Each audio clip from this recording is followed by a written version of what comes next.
Hello बच्चों, आपका स्वागत है आपके अपने channel the effortless math with Vikram में। तो हम पढ़ रहे थे प्रतिशत के बारे में, और प्रतिशत के बारे में हमने बहुत कुछ टॉपिक पढ़ लिए। अब आपके कुछ एक टॉपिक बचे हैं, और वो कुछ एक टॉपिक भी बहुत ही इंपॉर्टेंट है। मैंने आय के बारे में पहले आपसे बात की थी कि आय में व्यय में वृद्धि करने पर किस प्रकार प्रश्नों को करते हैं।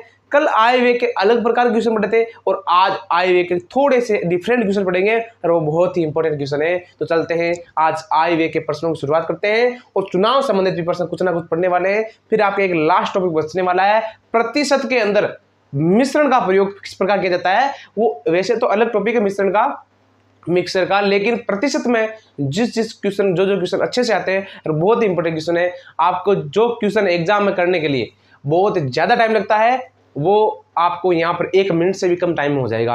आप क्वेश्चन को देखते हो भयभीत हो जाते हो कि इस मिश्रण के प्रकार के क्वेश्चन किस प्रकार करने वाले हैं, लेकिन अब मिश्रण से क्वेश्चनों को डरने की कोई आवश्यकता नहीं है। बहुत ही इंपॉर्टेंट क्वेश्चन है, बहुत ही ज्यादा इंपॉर्टेंट क्वेश्चन है। तो चलो, आज हम मिश्रण वाले क्वेश्चन आज नहीं पढ़ने वाले, मिश्रण वाले कल या परसों वाले भाग में पढ़ने वाले, लेकिन आज हम सिर्फ और सिर्फ आय व चुनाव संबंधित क्वेश्चन पढ़ेंगे। तो क्वेश्चन नंबर पहला ही देखते थे। पहला क्वेश्चन है, एक व्यक्ति अपनी मासिक आय का 40% भोजन पर, एक व्यक्ति अपनी मासिक आय का 40% भोजन पर, 40% भोजन पर, शेष का 60% शिक्षा पर, 60% शिक्षा पर, शेष का 30% मनोरंजन पर, शेष का 30% मनोरंजन पर व्यय करता है, वही यानी खर्च करता है। आगे देखो क्वेश्चन क्या कह रहा है, 2520 रुपये बचाता है तथा 2520 रुपये बचाता है, 2520 रुपये बचाता है। व्यक्ति की मासिक आय कितनी है? व्यक्ति की मासिक आय कितनी है? मैंने आपसे पहले भी कहा था कि किसी भी प्रकार के क्वेश्चन को हम अच्छे से एरो डायग्राम मेथड से बहुत ही आसानी से हल कर सकते हैं। आप इसको करने बैठोगे x मान करके, माना कि उसकी आय x है, फिर इसको 60 से ऐसे करोगे तो बहुत ज्यादा टाइम लगने वाला है। अगर आपको लगता है कम टाइम में हो जाएगा तो आप करके देख लेना, कम टाइम में बिल्कुल भी नहीं होने वाला है, आपका बहुत ही ज्यादा टाइम जाने वाला है। तो इस प्रकार के प्रश्नों को करने के लिए याद रखना, जो हमने जस्ट पहले वाले भाग में जो लास्ट क्वेश्चन करवाया था, उसमें हमने करवाया था कि 40% शिक्षा पर, 20% आय पर, किसी भी पर भी मनोरंजन पर खर्च किया था, परिवहन पर खर्च किया था, लेकिन यहाँ पर शेष का 60%। तो याद रखना, ऐसा नहीं कि आपको 40 और 60 100 हो गए वैसे भी प्रतिशत, तो फिर आगे वाला कहाँ से आया? ये आगे वाला इस प्रकार आया क्योंकि शेष का कह रहा है, वो पूरे का नहीं कह रहा है। तो देखो, माना कि उसकी आय 100 है, मैंने 100 ही मानने हैं, हमें तो 100% होता है पूरा, उसमें से 40% भोजन पर, तो 40% भोजन पर, तो उसने 40 भोजन पर कर दिया, कितना बचा शेष? 100 में से 40 बचा, शेष कितना बचा? शेष बचा 60। ये क्या है? शेष है। मतलब भोजन पर खर्च करने के बाद कितना शेष बचा है? 40 शेष बचा। कितना बचा है? ये भोजन पर हो गया। उसके बाद किस पर खर्च कर रहा है वो? शिक्षा पर। तो देखो, शिक्षा पर यहां पर लिख दो। अब शिक्षा पर कितना खर्च कर रहा है? शिक्षा पर वो 60%। तो 60% शिक्षा पर खर्च कर रहा है। तो ये बताओ शिक्षा पर कितना खर्च कर रहा है वो एक बार के लिए देखो। 6 चंग 36 यानी 36, इतना शिक्षा पर खर्च कर रहा है। तो इसका आधा कर लो, 36 करो, तो ये कराया 4 बच गया, फिर आएगा 5 में से 3 गया, 2 बच गया। कितना बचा हमारे पास? 24 बचने वाला है, यानी 24 बचने वाला है। यानी 100 था, 40 उसने भोजन पर खर्च किया, शेष बचा 60। उसने 60 शिक्षा पर खर्च किया, 60 नहीं 60%, तो 36 खर्च कर दिया इसका, मतलब 60 का 60% कितना हो गया 36, तो 36 का कितना बता 24। अब इसका कितना प्रतिशत खर्च कर रहा है वो 30%, तो 30% किस पर खर्च कर रहा है वो, क्या बच गया मनोरंजन पर यानी एंजॉयमेंट पर। तो कितना खर्च कर रहा है, तो इसका 30% निकाल लो आप। अगर आपको यहाँ नहीं निकल रहा तो यहाँ कर दो, 24 गुना 30/100, ये हो गया 0, ये हो जाएगा 5 पॉइंट में आएगा आपके पास उत्तर। एक बार कल देख लो, और ये 10 24 3 72 7.2 आएगा क्या, तो 7.2 खर्च कर रहा है। कितना कर रहा है 7.2। अब इस 7.2 घटा लो तो बच जाएगा आपके पास, 7.2 घटाओगे तो बचने वाला है, एक तो 8 बचने वाला है, फिर 4 में से 4 या 3 हो जाएगा, 3 में से 13 में 7 गया, कितना बच गया 6, ये आ जाएगा। इसका मतलब है ये हमारे पास हो जाएगा बचत। अब आप एक बार के लिए इस क्वेश्चन को अच्छे से समझो। तो हमें या तो आप इसका 30% निकाल के घटा दो, या फिर इतना खर्च कर रहा है तो बच कितना रहा है 60, तो 100 का 60% हो गया 60। इतना खर्च कर रहा है तो बच कितना रहा है 40, तो 60 का 40% कितना होता है 24, ठीक है। फिर इतना खर्च कर रहा है तो बच कितना रहा है 70, तो 24 का 70% कितना होता है 16.8 होता है। वैसे कर सकते हो, वरना आपको ये नीचे लिखना अनिवार्य मान लो एक बार के लिए। क्यों? क्योंकि आपको पता नहीं प्रश्न किस प्रकार पूछा जा सकता है। यहाँ पर आपको पूछा मासिक आय, ठीक है, वरना आपको पूछ सकता है कि भोजन पर कितना खर्च किया तो 40 से गुणा कर देना। अगर पूछ ले शिक्षा पर कितना खर्च किया तो 36 से गुणा कर देना। अगर आपसे पूछ ले जब इंजॉयमेंट पर यानी मनोरंजन पर कितना खर्च किया तो आप किससे गुणा कर देना 7.2 से गुणा कर देना। एक ही क्वेश्चन में आपके मल्टीपल टाइप क्वेश्चन पूछे जा सकते हैं। तो आप सबसे पहले पूछा क्या गया है, अब शेष बचा है, तो क्या पूछा है तथा बचाता है, यानी शेष बचाता है, ये बचाता है। अब ये बताओ कि प्रश्न में कितना बचा रहा है, वो प्रश्न में बचा रहा है 2520 है, हमारे पास कितना बच रहा है 16.8। हमें ज्ञात क्या करनी है मासिक आय, क्या याद करनी है हमें मासिक आय। तो मासिक आय कितनी मानी थी हमने 100 से गुणा कर दो, ये 1 0 हटाया, ये हो जाएगा 0। अब ये कट रहा है क्या 8 से, हाँ 8 से कट रहा है, ऊपर वाला भी 8 से कट रहा होगा। 8 3 24, 1 8 एकम 8 8 45 सही कट गया। 8 दूने 16, 8 एकम 21 से कट गया। क्या ये 7 का भाग जा रहा है क्या इसमें, 7 चौक 28 29 30 31 3, हाँ 7 एकम 7 21 का जा रहा है क्या, 21 एकम 21 सही है, 21 पंजे 105 सही है, 15 बार चला गया आराम से 21 का भाग। अब इसकी मासिक आय कितनी आ जाएगी 15,000 रुपये, यानी उसकी मासिक आय कितनी है 15,000 रुपये आ जाएगी आपकी मासिक आय। अगर आपका प्रश्न अब देखो यहाँ पर पूछा जा सकता है, दो तरीके से कर सकते हैं, दोनों का उत्तर सेम आने वाला है। अगर अब पूछ ले आपको कि शिक्षा पर कितना खर्च कर रहा है, तो शिक्षा पर कितना खर्च कर रहा है वो, सॉरी मासिक आय भोजन पर पूछ ले, तो भोजन पर आपका खर्च कितना कर रहा है 40%। तो देखो 40% हो जाएगा 40/100, ये हो जाएगा 15 चौके 60, ये ना 6,000 रुपये, ठीक है। लेकिन आपको डायरेक्ट पूछ ले शिक्षा पे कितना खर्च कर रहा है, तो आप इसका निकालने के बाद शेष निकालोगे और उसके बाद प्रश्न करोगे। लेकिन मैं कहूंगा अब शेष कितना हो जाएगा 9,000 बचेगा। अब देखो 9,000 है, को 9,000 का 60%, 9 6 54, मतलब 5,400 आया। और मैं कहता हूं इसका उत्तर आप डायरेक्ट निकाल सकते हो। कैसे निकाल सकते हो, इधर देखो प्रश्न में कितनी बचत है हमारे पास, 520, हमारे पास बचत कितनी आ रही है 16.8। समान स्तर पर आकर तुलना करनी है। अब हमें पूछा गया है कि शिक्षा पर कितना खर्च हो रहा है 36, तो 36 से गुणा कर दो डायरेक्ट। इसका भाग इसमें कितनी बार गया था देख लो आप 15 बार। अब 15 से 90, हासिल लगा 9, 15 3 45 और 9 कितना होते हैं 54। और ये 15 बार नहीं 15 बार गया, अच्छे से एक बार देख लेना, हाँ 10 मिनट उठाएंगे तो 0 आ जाएगा यहाँ पर।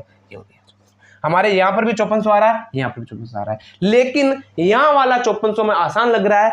क्यों लग रहा है, क्योंकि यहाँ पर हमें पहले भोजन का याद करो, उसके बाद शिक्षा का याद करो, उसके बाद आंसर आने वाला है। तो याद रखना है छोटी छोटी चीजें, जो नीचे वाले हम याद करने वाले हैं। हम अगर एंजॉयमेंट का पूछेंगे तो 7.2 से गुणा कर देंगे। अगर हमें पूछ ले भोजन का तो 40 से गुणा कर देंगे। समान स्तर पर आकर ही तुलना करनी है। ऊपर भी बचत है, ऊपर भी बचत है, नीचे हमारी बचत है। तो प्रश्न की बचत फिर हमारी बचत गुणा जो हमें ज्ञात करना है लिख दो। कभी भी उत्तर आपके गलत नहीं होने वाला है, प्रत्येक स्थिति में आपको उत्तर सही होने वाला है। अब अगले वाला क्वेश्चन कर रहे हैं, बहुत ही इंपॉर्टेंट क्वेश्चन है, वो भी ध्यान से देखना। बहुत इंपॉर्टेंट क्वेश्चन है। एक व्यक्ति अपनी मासिक आय का, क्वेश्चन है, एक व्यक्ति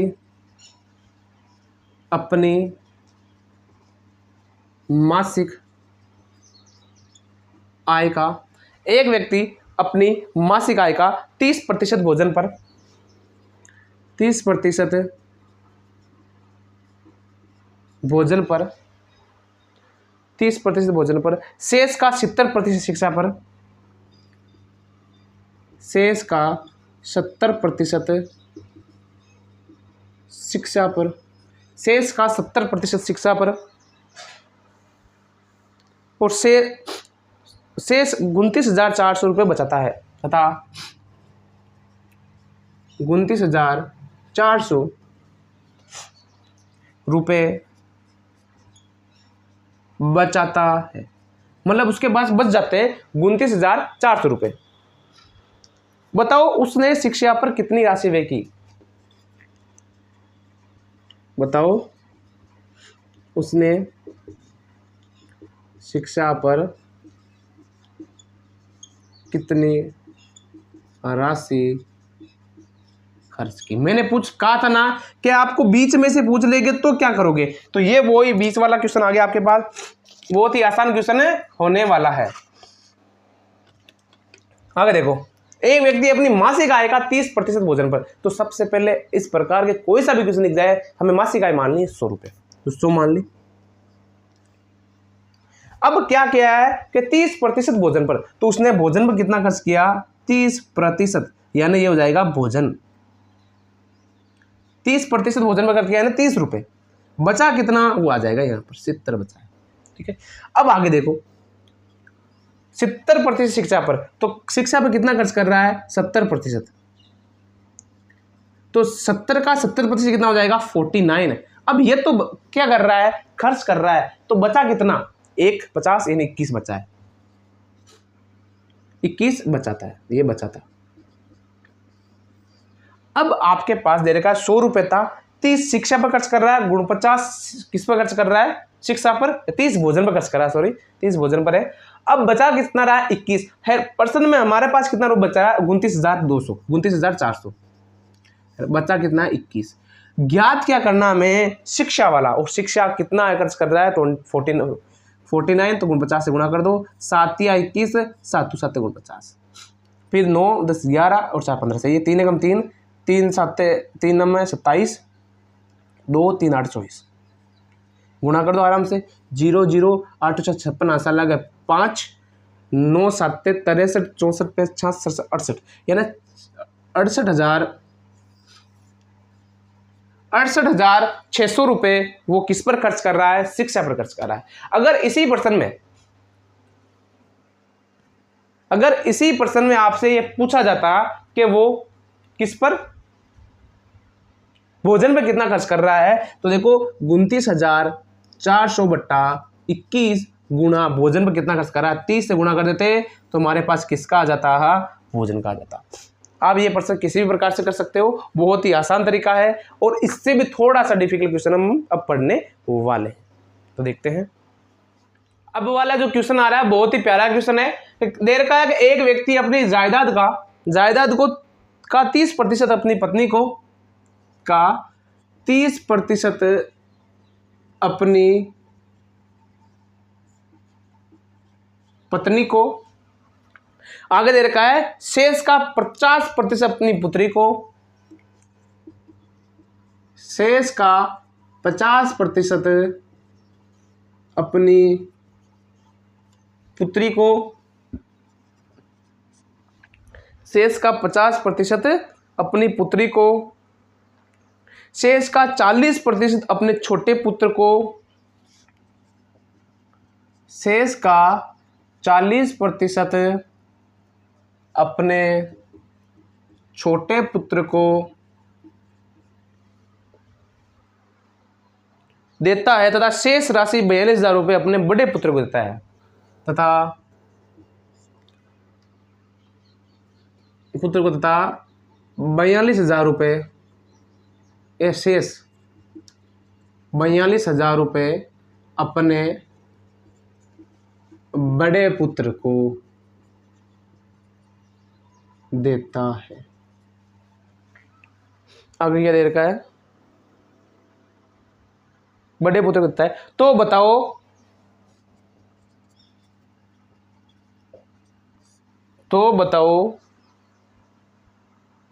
अपनी पुत्री को पत्नी की तुलना में कितनी राशि दे देता है? अपनी पुत्री को पत्नी की तुलना में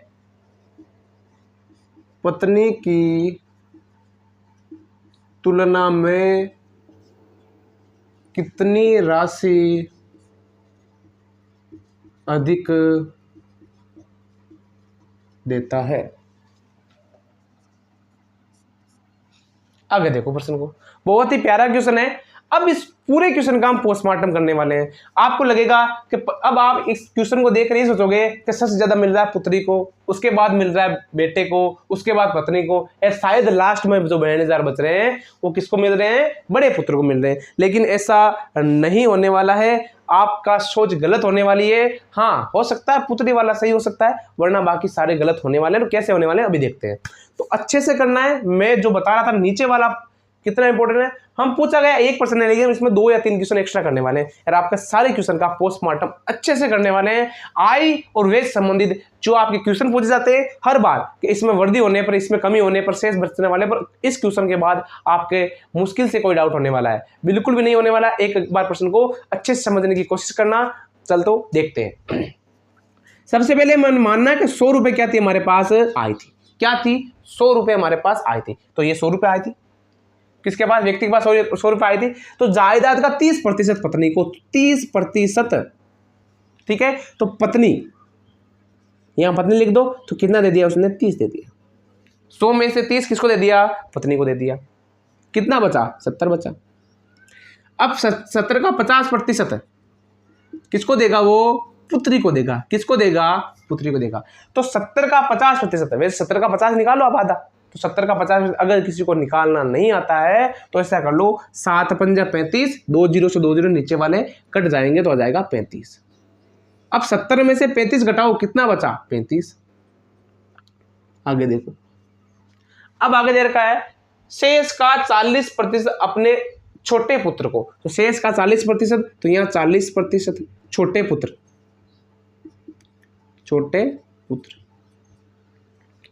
कितना देता है? 40%। अब इसका 40% कितना होने वाला है? अगर इस चीज को निकालना है तो ऐसे निकाल सकते हो आप, 40/100, 1 जीरो से 1 जीरो, यहाँ पर 5 7 35, 5 दूने 10, 2 का भाग इसमें कितनी बार गया? 2 बार। कितना हो गया? 14 हो गया। अब 35 में से 14 घटाओ एक बार के लिए, कितना बचता है? 35 में से 14 घटाओ, कितना बचता है? तो जो 21 आया है ये किसको देता है? वो बड़े पुत्र को।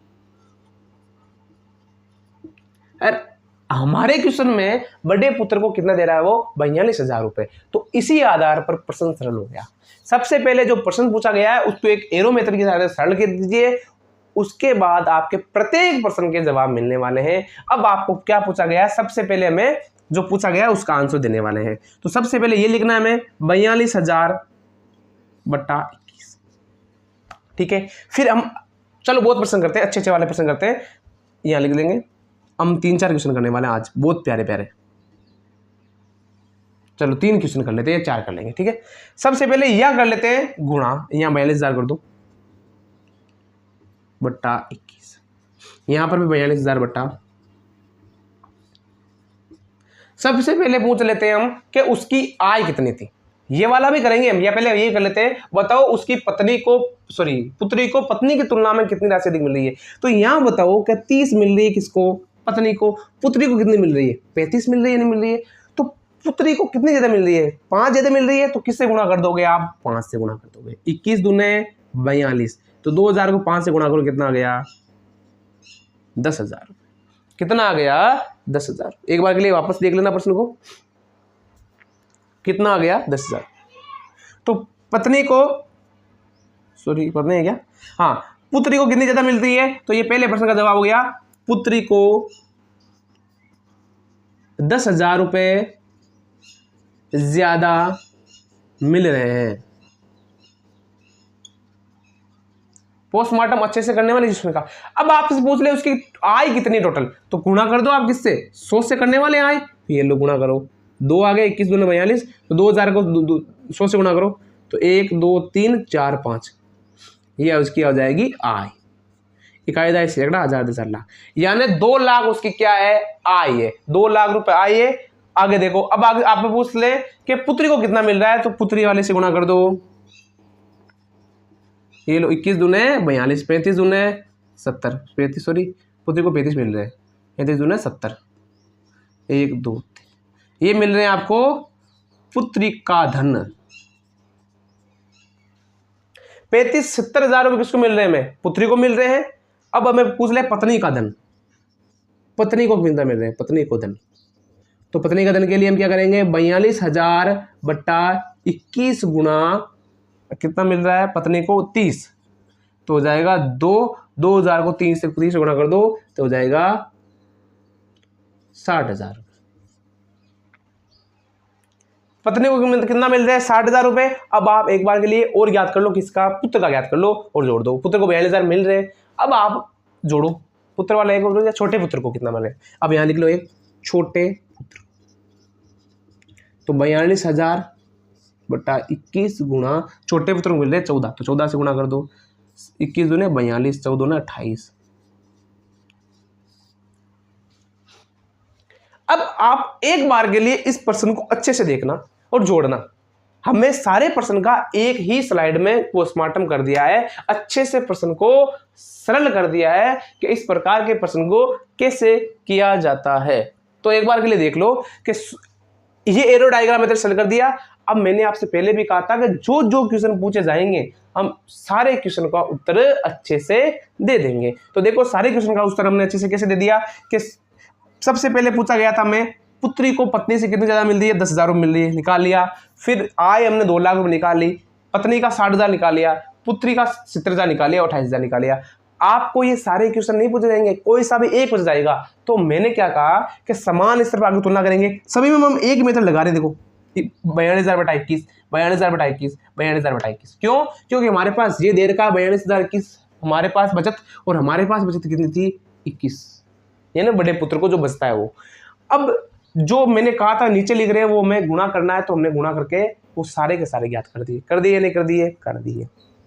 अब आप एक बार के लिए इसको रिवर्स से कर लो, क्या क्या हमारे पास जो आय आ रही है वो 2 लाख रुपए आ रही नहीं आ रही है। देख लो इधर देखो 60,000 रुपए और 70,000 रुपए, पत्नी पुत्री कितना हो गया 1,30,000 रुपए, 1,30,000 और 40,000 है मान लो, 42,000 है 40,000 मानो, तो 1,30,000 1,72,000 और 8,000 ये मानो 80 और 2 20,000 कितने हो गए।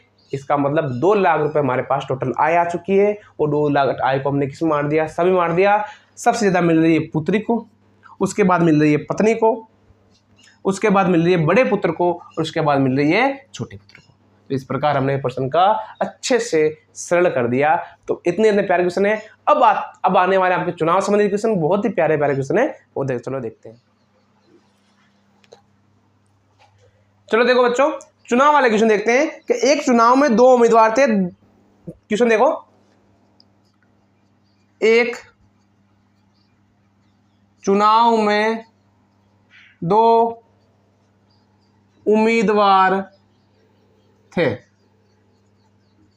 एक चुनाव में 2 उम्मीदवार थे, 10% मतदाताओं ने अपने मताधिकार का प्रयोग नहीं किया। 10% मतदाताओं ने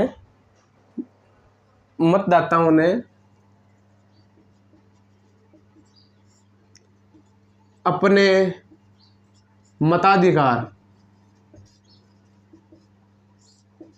का प्रयोग नहीं किया। ठीक है, आगे देखो, जीतने वाले उम्मीदवार ने मतदाताओं की कुल संख्या का, जीतने वाले उम्मीदवार ने मतदाताओं की कुल संख्या का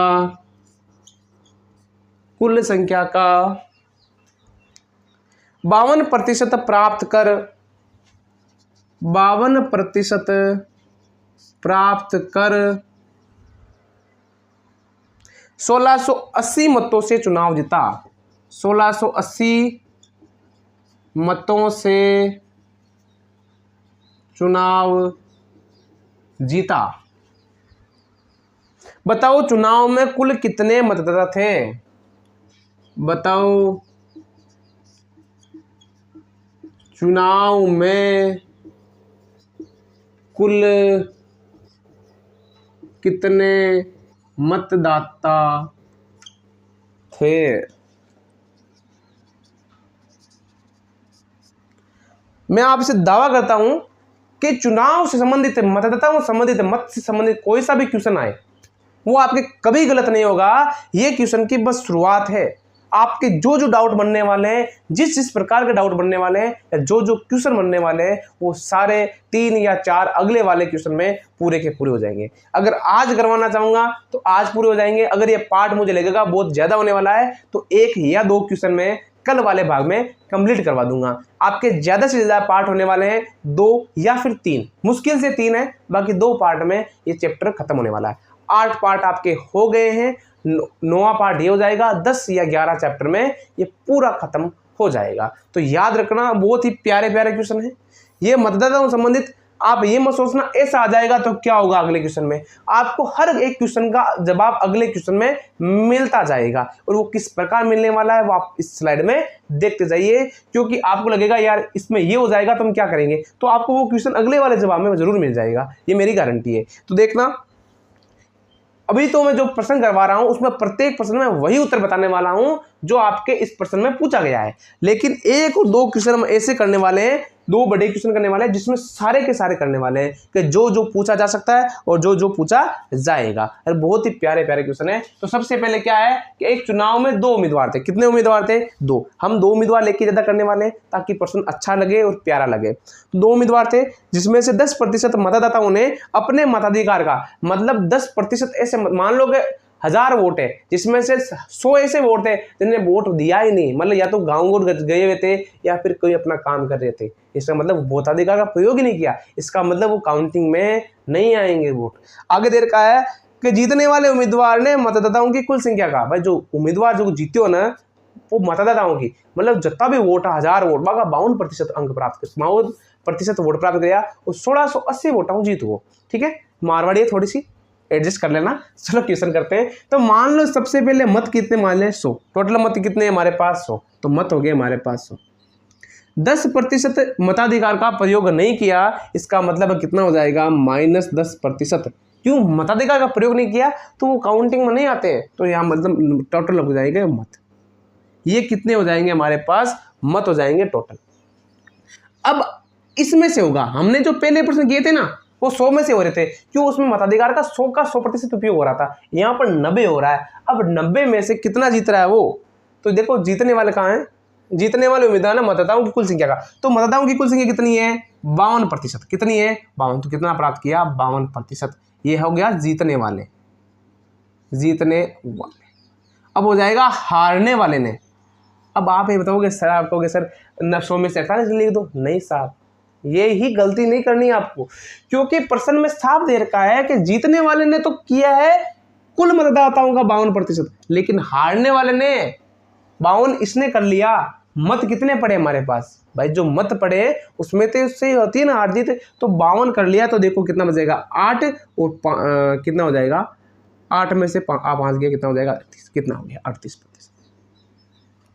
90% वोट थे। 90 मान लो, 100 नहीं तो प्रतिशत क्यों लिख रहे हो आप? ऐसा कर क्यों रहे हो? क्यों थोड़ा सा ऊपर लग रहा हो? तो 90 में से 52 तो जीतने वाले ने और 38 किसने प्राप्त किए? हारने वाले ने। इन दोनों का अंतर कितना है हमारे पास? अंतर दे रखा है, कितना हो जाएगा अंतर? 12 में से गया 4, फिर ये 4 में से 3 गया 1। कितने का अंतर दे रखा है हमारे पास? 14 का अंतर दे रखा है। और आपको क्या दे रखा है कि प्राप्त कर 1680 मतों से चुनाव जीता। तो आप ये बताओ चुनाव अंतर से जीता जाता है नहीं जीता है? मान लो मैंने कह दिया मैंने 100 वोट प्राप्त किए और दूसरे उम्मीदवार ने 200 वोट प्राप्त किए, तो मैं कितने वोटों से हारा? मैं 100 वोटों से हारा, यही है। या फिर इसने कह दिया कि पहले उम्मीदवार ने या दूसरे उम्मीदवार ने 100 वोटों जीत अंतर की, तो कितने अंतर क्या होता है? जो यहां पर अंतर दे रखा है, तो प्रश्न का अंतर कितना दे रखा है? 1680। और हमारा अंतर कितना है 14। प्रत्येक की स्थिति है, तभी तो प्रतिशत वाले क्वेश्चन को चुटकियों में हो जाते हैं। क्यों हो जाते हैं? क्योंकि हम अपने स्तर पर करते हैं, फिर तुलना कर लेते हैं कि क्वेश्चन का उत्तर ये है, हमारा ही उत्तर ये आया है। हम छोटे स्तर पर तुलना करते हैं, देखो प्रश्न का कितना बड़ा है, हमारा कितना छोटा है। अब पूछा गया है कि चुनाव में कुल कितने मत पड़े, या चुनाव में कितने मतदाता थे। मतदाता थे तो 100 से गुणा कर देंगे, कितने मत पड़े तो 90 से गुणा कर देंगे, हारे वाले वोट ने कितने बार किया, 38 से गुणा कर देंगे। ये वाले क्वेश्चन आगे वाले 2-3 क्वेश्चन करने वाले, अभी तो आराम से कर लो। क्यों झंझट ले रहे हो, क्यों इतना बड़ा कर रहे हो क्वेश्चन को? प्यारे प्यारे क्वेश्चन है तो 100 से गुणा कर दो आराम से। 14 का भाग 14 कम 14, 2 बज गया, 14 28, तो कितने मत पड़े? 12,000 मतदाता। तो टोटल मतदाता कितने थे? 12,000। और अगर इसमें से कह दे आपको कि कुल कितने वोट पड़े तो 90 से गुणा कर देना, लेकिन वो आगे वाले क्वेश्चन में हम देखते जाएंगे। चलो आगे देखो। एक चुनाव में 2 उम्मीदवार थे, ठीक है। आगे देखो क्वेश्चन में, एक चुनाव में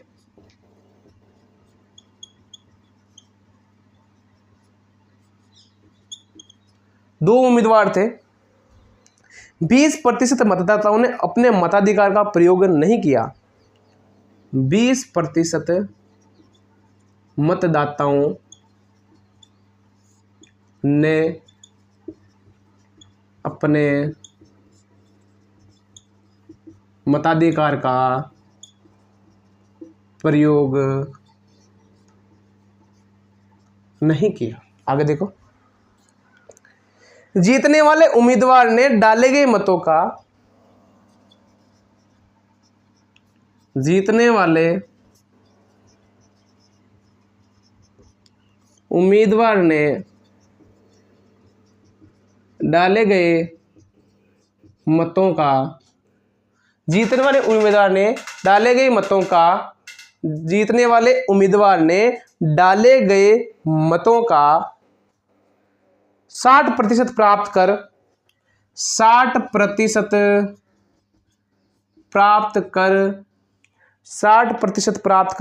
2240 मतों से चुनाव जीता। मतलब 2240 मतों से चुनाव जीता।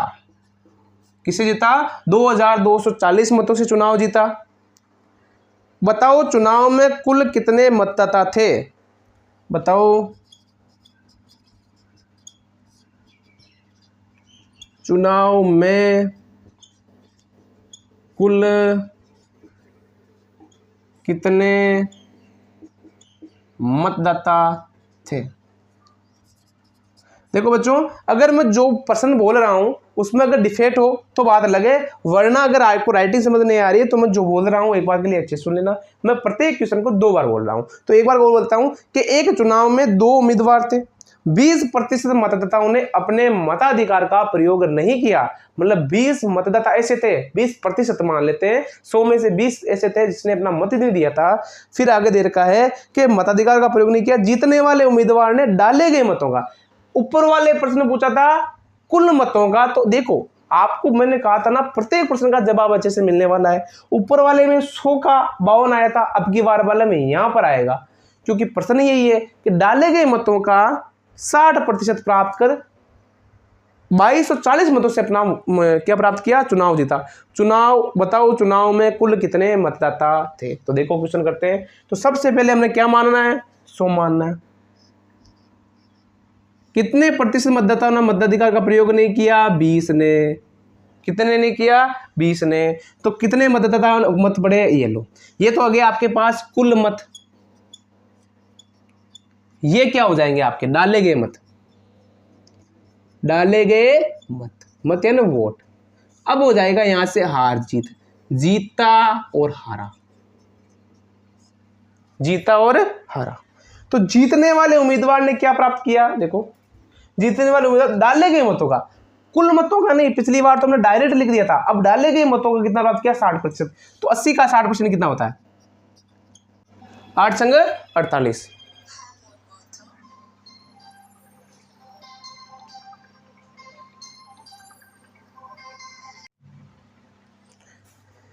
तो प्रश्न दे रखा है क्या कि जीतने वाले उम्मीदवार ने कितना प्राप्त किया, तो देखो 8 संग 48, कितना प्राप्त किया 48। अब हारने वाले ने कितना प्राप्त किया, तो 80, 48 घटा लो इसमें से तो हो जाएगा 8, 2 हो जाएगा, और 8 यानी 7 में से 4 गया, कितना हो जाएगा 3 हो जाएगा। तो कितना प्राप्त किया 32%। यानी जीतने वाले उम्मीदवार ने तो प्राप्त किया 48 और हारने वाले ने 32। इन दोनों का अंतर कितना आ रहा है हमारे पास, अब अंतर देखो 6 और 1 16, कितने का अंतर आ रहा है 16 का। और वो कितने के अंतर से जीता 2240 के अंतर से। तो प्रश्न का अंतर दे रखा आपके पास 2240, जीता कितने से 16 से, पूछा गया है चुनाव जीता, चुनाव में कुल कितने मतदाता थे। तो आपसे पूछ ले कि कुल कितने मतदाता थे, तो 100 से गुणा करना है, तो 16 का भाग इसमें कितने आ जाएगा 16 कम 16, 6 16 64 140 यानी 14,000। तो 14,000 मतदाता। अगर आपसे पूछ ले कि कुल कितने मत पड़े, तो क्या करना है 2244/14 गुणा कुल कितने मत पड़े 80, तो 80 से गुणा कर दो, ये हो जाएगा यहाँ पर 140, 12,600 मत पड़े। तो कुल कितने मत पड़े 12,000। एक बार के लिए देखो 4 5 7 4 6 7 98 14 7 14 8 112, सॉरी 120 14 8 112 होता है, 14 9 120 होता है, सॉरी थोड़ा सा गलती होगी। आप भी कैलकुलेटिव अपने मतलब करते रहिए, गुणा भाग करते रहिए अच्छे से, क्योंकि कभी कभी गलती होने के आसार हो जाते हैं। तो हमने मतदाता संबंधित बहुत ही प्यारे प्यारे क्वेश्चन पढ़ रहे हैं, बहुत ही अच्छे प्यारे प्यारे क्वेश्चन है। हम अभी के लिए मतदाता संबंधित 2 क्वेश्चन किए हैं। अब हम आगे वाले पार्ट में बहुत ही प्यारे प्यारे क्वेश्चन करने वाले हैं मतदाता संबंधित 1 2 3 4 5 क्वेश्चन यार, बहुत ही प्यारे प्यारे क्वेश्चन है यार। उसके बाद मिश्रण करने वाले हैं, क्योंकि अगर मैं आज मतदाता संबंधित करवा दूंगा तो मिश्रण परसों कंप्लीट नहीं होने वाला है। तो हम मिश्रण आधा और मतदाता संबंधित कल क्वेश्चन पढ़ने वाले, और फिर परसों वाले में मिश्रण कंप्लीट पूरा कर देंगे। तो हम 2 पार्ट और होने वाले हैं, तो हमारे 11 पार्ट में पूरी या 10 या 11 पार्ट में पूरी प्रतिशत हो जाएगी, और बहुत ही अच्छी वाली प्रतिशत हो जाएगी। तो हंसते रहिए, मस्त रहिए, एग्जाम आने वाले हैं। आज या कल में चुनाव का रिजल्ट भी आ जाएगा, चुनाव संबंधित क्वेश्चन भी पढ़ रहे हैं। तो जब रिजल्ट आएगा चुनाव का, तब हम चुनाव को खत्म कर देंगे, चुनाव संबंधित प्रश्न को खत्म कर देंगे, और चुनाव के बाद आचार संहिता भी खत्म हो जाएगी, और उसके बाद आपको वैकेंसियों का भंडार देखने को मिलेगा। और वैकेंसियों में ऐसी कोई वैकेंसी नहीं होगी जिसमें मैथ वाले क्वेश्चन नहीं आएंगे, और ऐसा कोई मैथ वाला क्वेश्चन नहीं होगा जो हमारी कक्षा से नहीं आएगा। तो जिसने भी हमारी कक्षा में अच्छे से मैथ वाली बेसिक मैथ वाले चैप्टर अच्छे से पढ़े हैं, उनको मैथ में किसी भी प्रकार की कोई तकलीफ नहीं होने वाली है, इतना मैं दावा करता हूं। तो हंसते रहिए, पढ़ते रहिए। जय हिंद, जय भारत।